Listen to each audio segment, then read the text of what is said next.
মাওলানা মিজানুর রহমান হুজুর বলেছেন যে কালকে এই ওয়াজটা পাওয়া যাবে না। বাস্তব ঠিক নেবে ঠিক, কারণ জন্ম হয়েছে মৃত্যু হবে, মানুষ মরণশীল, মরলে কি আর মানলে কি। মায়ের কাছে বিদায় নিয়েছি, মা যদি আমি কোরআন এবং হাদিসের আলোকে হক কথা বলতে গিয়ে যেহেতু টাইটেল পেয়েছি বাতিলের আতঙ্ক সাহসী বক্তা, এই টাইটেল পেয়েছি, হক কথা বলতে গিয়ে বিভিন্ন দলের কলিজা ছেড়ে যাবে, যাওয়ার পরে আমাকে রাস্তায় আক্রমণ করবে, চোটাবে, তরবারি দিয়ে আঘাত করবে, এরকম আছে না নাই?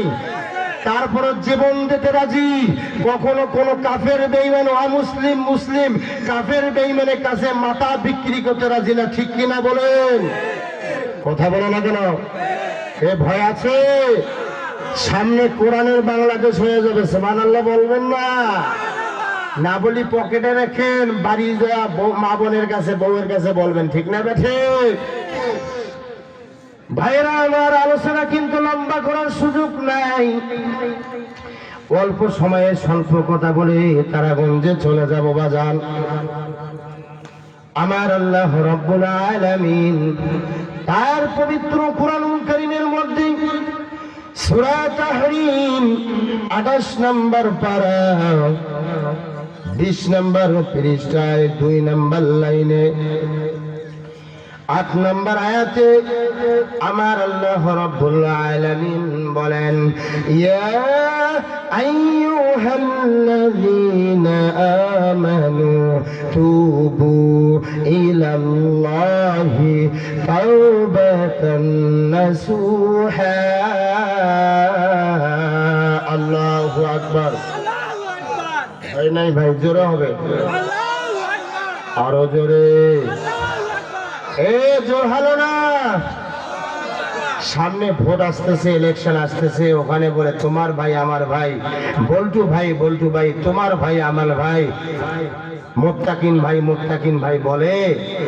এই ওয়াজের প্যান্ডেলে বক্তা যদি বলে সুবহানাল্লাহ বলেন, আলহামদুলিল্লাহ বলেন, আল্লাহু আকবার বলেন, দেখবেন কথা বাইর হয় না। এরকম মুসলমান এদিকে নাই।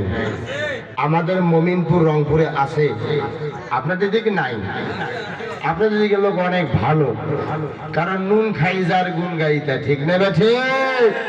ভাই হক কথা বলতে কোনো ভয় নাই, আল্লাহ ছাড়া আমি পুলিশ প্রশাসন এমপি মন্ত্রী কাউকে ভয় পাই না। কারণ হচ্ছে আপনি জেলখানায় দিতে পারেন, কারণ নীলফামারী না, রংপুর জেলখানা না, কিন্তু আল্লামা সাইদি হুজুর যেখানে ছিল সেখানে আমি জেলখানায় যাব আগামী 26 সালে।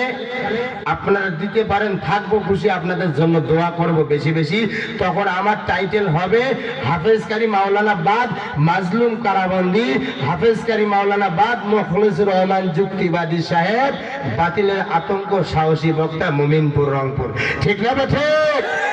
এখন হাদিয়া কয় টাকা দেয় দেব, আলহামদুলিল্লাহ, খুশি, দোয়া হবে বেশি বেশি, সুবহানাল্লাহ বলেন। কিন্তু আমার কথা, যখন মাজলুম কারাবন্দি হয়ে যাব তখন আল্লাহ পাক সম্মান বাড়াই দিবেন, হাদিয়া নিম্ন 50,000 টাকার ব্যবস্থা আল্লাহর করে দেবে, ঠিক না ঠিক? এই কথা কয় না কেন?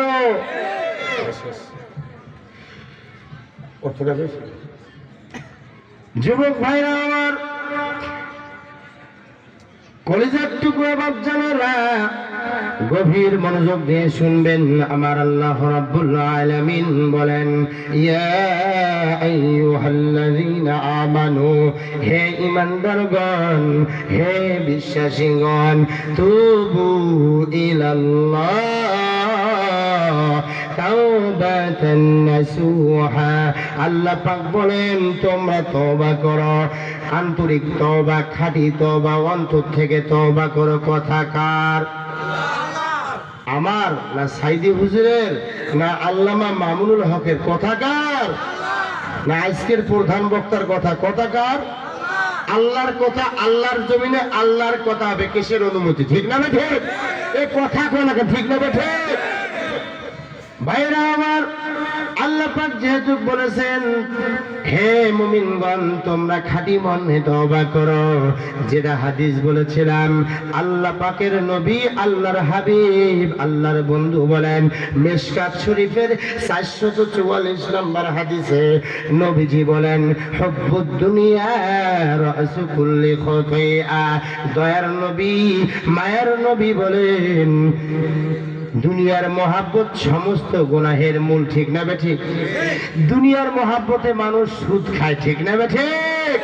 দুনিয়ার মহাব্বতে জেনা করে, দুনিয়ার মহাব্বতে ধর্ষণ করে, অন্যায় করে, অবৈধ কাজ করে, বিভিন্ন খারাপি করে, মোবাইল দিয়ে খারাপি করে, আছে না নাই? আপনাদের দিকে লোক অনেক ভালো, হ্যাঁ সব জায়গায় আছে, প্রত্যেকটা থানা জেলায় ভালো মন্দ মানুষ আছে, ভালো মানুষ আছে, দুনিয়া আছে, খারাপও আছে। ধানের সাথে পাতান থাকবে কিনা? এই জন্য আমরা অল্প সময় যেগুলো কথা বললাম শুনলাম, আল্লাহ পাক আমাদেরকে আমল করার তৌফিক দান করুক, আমিন। আল্লাহ রাব্বুল আলামিন আমাদের সবাইকে কোরআন এবং হাদিসের আলোকে যতটুকু হক কথা বলেছি ভাইজান, সুদ যারা খান সাবধান, ভালো হয়ে যান, তওবা করেন, ভালো হবেন, আল্লাহ পাক থাকবে খুশি, রহমত বরকত দিবে বেশি বেশি, সুবহানাল্লাহ। কারণ সুদ খাইলে ওর ইবাদত কবুল হবে না, সুদ খেয়ে দোয়া কবুল হবে না, সুদ করে দান খয়রাত কবুল হবে না, ঠিক না বেঠে? যদি কোনো আলেম থাকেন আমার সামনে বসেন, আমিও উত্তর দিব, আমার হুজুরকে নিয়ে আসবো, সঠিক কথা বলার চেষ্টা করবো ইনশাআল্লাহ। সুদ করে নিম্ন গুনাহ হচ্ছে তার নিজের মায়ের সাথে জেনা করা, নাউজুবিল্লাহ কোন, এই জোরে বলেন, আবার বলেন, ঠিক না বেঠে? এই জন্য অন্যায় থেকে আমরা দূরে থাকবো, তওবা করব, অন্যায় থেকে ফিরে আসবো। আল্লাহ পাক আমাদের সবাইকে অন্যায় থেকে, খারাপি থেকে, সুদ ঘুষ জেনা থেকে, থাই গেম থেকে আল্লাহ পাক আমাদের সবাইকে সঠিক বুঝ দান করুক, ফিরে আসার তৌফিক দান করুক, তওবা করে আল্লাহ পাকের কাছে যাওয়ার মতো তৌফিক দান করুক, আমিন। ওয়া আখিরু দাওয়ানা আনিল হামদুলিল্লাহি রাব্বিল আলামিন। সকলে আমার জন্য দোয়া করবেন। মানুষ হতো বর্তমান তকতা আল্লাহ চাইলে 26 সালে আল্লাহ বেঁচে রাখলে হয়ে যাব বক্তা ইনশাআল্লাহ। আসসালামু আলাইকুম ওয়া রাহমাতুল্লাহ।